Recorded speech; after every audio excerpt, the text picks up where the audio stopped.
Home Affairs, Sri Krishna Prasad Teneti, Member of Parliament, Sri Govinda Mohan, Union Home Secretary, Sri Tapan Kumar Deka, Director Intelligence Bureau, Sri Daljit Singh Chaudhary, Director General Border Security Force, हमारे forces के सारे अधिकारी वर्ग, मेरे बहादुर जवानों, media के मित्रों व देवियों व सज्जनों, पुलिस स्मृति दिवस पर आप सबके बीच आना यह हमारे लिए एक सुखद अनुभूति है। आज का यह दिन देश की सुरक्षा में अपने आप को समर्पित कर देने वाले हमारे पुलिस और सभी पैरामिलिट्री फोर्सेस के जवानों के त्याग को यह याद करने का दिन है। मैं इस मंच से भारत के नागरिकों की सुरक्षा में अपने प्राणों को आहूत कर देने वाले सुरक्षा बलों को श्रद्धांजलि अर्पित करता हूं। साथियों, समाज और पुलिस ये दोनों एक दूसरे पर समान रूप से निर्भर हैं। कोई भी समाज तभी शांति और प्रगति की ओर बढ़ सकता है जब उसके भीतर सुरक्षा, न्याय और विश्वास की भावना सुदृढ़ हो, और इन तीनों की जिम्मेदारी हमारे पुलिस बलों के कंधों पर होती है। इसके ठीक विपरीत यह भी उतना ही सत्य है कि पुलिस व्यवस्था तभी प्रभावी रूप से काम कर सकती है जब समाज के नागरिक पुलिस के सहयोगी के रूप में काम करते हैं और कानून का वह सम्मान करते हैं। जब समाज और पुलिस के बीच संबंध म्यूचुअल अंडरस्टैंडिंग और रेस्पॉन्सिबिलिटी पर आधारित होते हैं, तब समाज और पुलिस बल दोनों समृद्ध होते हैं। इसलिए यह बात जरूरी है कि दोनों के बीच एक संतुलित साझेदारी बनी रहे। जहां पुलिस संरक्षक की भूमिका निभाए, वहीं समाज उत्तरदायी नागरिक के रूप में अपनी भूमिका निभाए ताकि सुरक्षा व्यवस्था और मुस्तैद हो सके। साथियों, जब सुरक्षा की बात आती है तो किसी भी देश की सुरक्षा में दो कंपोनेंट्स देखने को मिलते हैं, एक्सटर्नल सिक्योरिटी और इंटरनल सिक्योरिटी। जहां तक एक्सटर्नल सिक्योरिटी की बात है तो उसके लिए हमारी सेनाएं मौजूद हैं, हमारे कोस्ट गार्ड्स मौजूद हैं, लेकिन इंटरनल सिक्योरिटी को कई एजेंसीज के साथ मिलकर हमारे पुलिस के जवान ही यह सुनिश्चित करते हैं। अगर सेना देश की रक्षा करती है तो पुलिस समाज की रक्षा करती है। सेना भारत की भौगोलिक अखंडता की रक्षा करती है तो पुलिस भारत की सामाजिक अखंडता की रक्षा करती है। साथियों, मैं स्वयं गृह मंत्री रह चुका हूं। मुझे बेहद नजदीक से पुलिस के कामकाज को देखने का अवसर मिला है। इसके अलावा रक्षा मंत्री के रूप में मुझे सेना के कामकाज को भी नजदीक से देखने का अवसर मिल रहा है। सेना हो या पुलिस, ये दोनों ही देश की सुरक्षा को के अलग अलग पिलर्स हैं। इसलिए मेरा यह मानना है कि दुश्मन कोई भी हो, चाहे सीमा पार से आए या हमारे बीच छिपा हो, जो भी व्यक्ति भारत की सुरक्षा के लिए खड़ा है वह एक ही आत्मा का प्रतिनिधि है। सेना और पुलिस में बस मंच अलग हैं, लेकिन इनका मिशन एक ही है, राष्ट्र की सुरक्षा। आज जब हम अमृतकाल में प्रवेश कर चुके हैं और हम 2047 तक विकसित भारत की तरफ देख रहे हैं, तो ऐसे समय में भारत की एक्सटर्नल और इंटरनल सिक्योरिटी दोनों का संतुलन पहले से कहीं अधिक जरूरी हो गया है। क्योंकि मैं पुलिस मेमोरियल डे पर आप लोगों के बीच यहां उपस्थित हूं, इसलिए मेरी बातचीत का केंद्र इंटरनल सिक्योरिटी और पुलिस पर ही होगा। साथियों, आज का दौर चुनौतियों से भरा हुआ है। एक ओर सीमाओं पर अस्थिरता है, दूसरी ओर समाज के भीतर नए तरह के अपराध, आतंक और वैचारिक युद्ध जन्म ले रहे हैं। आज अपराध की प्रकृति बदल रही है। हमारा समाज जितना मॉडर्न हो रहा है, क्राइम भी उतना ही ऑर्गेनाइज्ड, इनविजिबल और कॉम्प्लेक्स होता जा रहा है। पहले चोरी होती थी, डकैती होती थी, झगड़े होते थे, यही अपराध के स्वरूप थे। लेकिन आज क्राइम एक मल्टी डायमेंशनल फेनोमेनन बन गया है।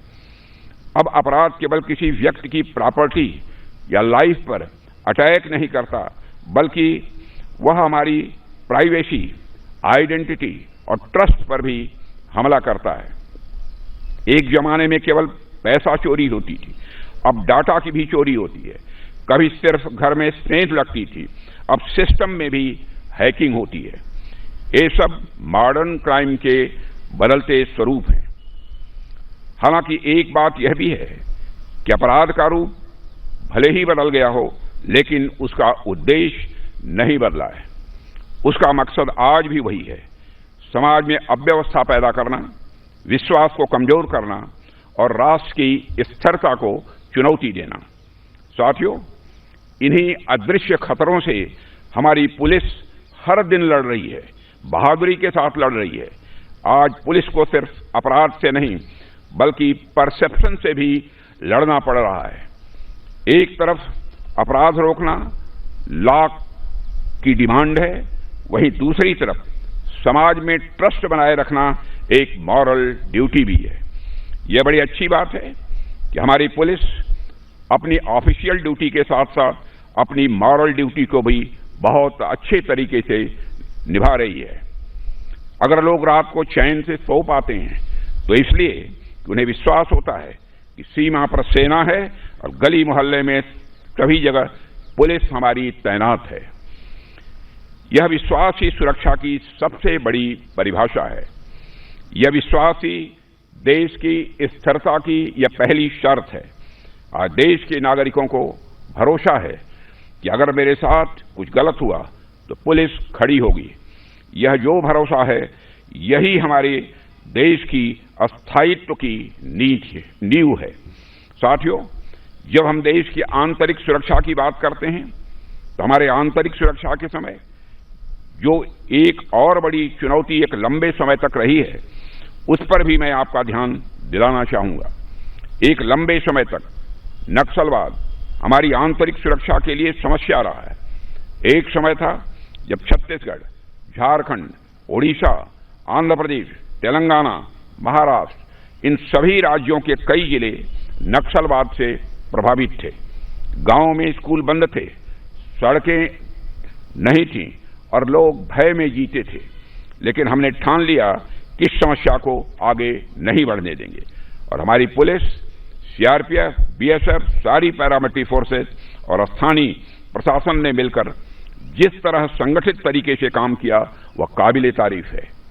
साथियों, पिछले कई वर्षों के हमारे सम्मिलित प्रयास अब फलीभूत हो रहे हैं। पूरे देश को अब यह भरोसा हो गया है कि अगले वर्ष तक इस समस्या का नामो निशान नहीं रहेगा।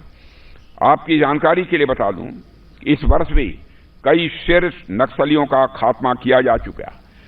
Left wing extremism affected districts की संख्या भी अब बहुत ही कम बची रह गई है और वह भी अगले वर्ष मार्च तक खत्म हो जाएगी। साथियों, जो क्षेत्र पहले नक्सलियों से के आतंक से कांपते थे, आज वहां रोड्स, हॉस्पिटल्स, स्कूल्स और कॉलेज पहुंच चुके हैं। जो क्षेत्र कभी नक्सल हब हुआ करते थे, आज वो एजुकेशनल हब बन रहे हैं। आज वहां बच्चे मोबाइल चला रहे हैं, कंप्यूटर चला रहे हैं, बड़े सपने देख रहे हैं। भारत के जो क्षेत्र रेड कॉरिडोर के नाम से कुख्यात थे, वह अब ग्रोथ कॉरिडोर में बदल रहे हैं। सरकार जो इतने परिवर्तन कर पाई है, उसमें बहुत बड़ा योगदान हमारे पुलिस बलों का और हमारे सुरक्षा बलों का है।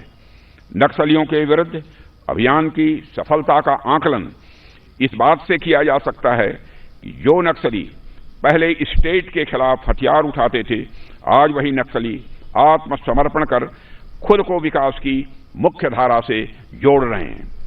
सुरक्षा बलों के अथक प्रयासों से यह समस्या अब इतिहास बनने जा रही है। इसके लिए हमारे सभी सुरक्षा कर्मी बधाई के पात्र हैं। साथियों, एक सरकार के रूप में हमने सिर्फ देश की सुरक्षा पर ही नहीं बल्कि देश की सुरक्षा में लगे हुए अपने पुलिस बलों पर भी ध्यान दिया है। यह बड़े अफसोस की बात है कि एक लंबे समय तक पुलिस के योगदान को एक समाज के रूप में, एक राष्ट्र के रूप में हमने उतना रिकॉग्नाइज नहीं किया था। उनकी स्मृतियों को जीवंत बनाने के लिए जो सकारात्मक प्रयास जितने होने चाहिए थे, नहीं किया गया था। लेकिन प्रधानमंत्री श्री नरेंद्र मोदी जी के नेतृत्व में हमारी सरकार ने पुलिस के हमारे साथियों की स्मृति को जीवंत रखने के लिए, उनके प्रति सम्मान व्यक्त करने के लिए 2018 में नेशनल पुलिस मेमोरियल की भी स्थापना की। इसके अलावा हमने पुलिस को अत्याधुनिक हथियारों के साथ साथ बेहतर सुविधाएं भी दी हैं।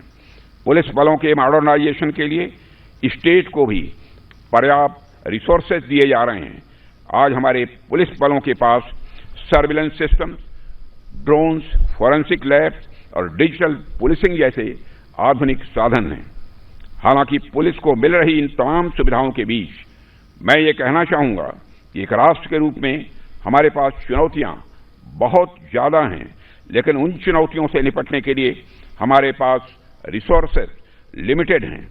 इसलिए हमें उन रिसोर्सेज का ऑप्टिमम यूटिलाइजेशन करने पर भी ध्यान देना होगा और यह काम तब हो सकता है जब हम सिक्योरिटी एजेंसीज के साथ कोऑर्डिनेशन एंड इंटीग्रेशन के साथ काम करें। सशक्त पुलिस ही सशक्त राष्ट्र की निर्माण कर सकती है और यही हमारा ध्येय होना चाहिए। साथियों, मैं यह मानता हूं कि सिर्फ इस जन्म का ही नहीं बल्कि यह आपके पिछले जन्मों के पुण्य कर्मों का परिणाम है कि आपको पुलिस के माध्यम से जनता की सेवा करने का सौभाग्य मिला है।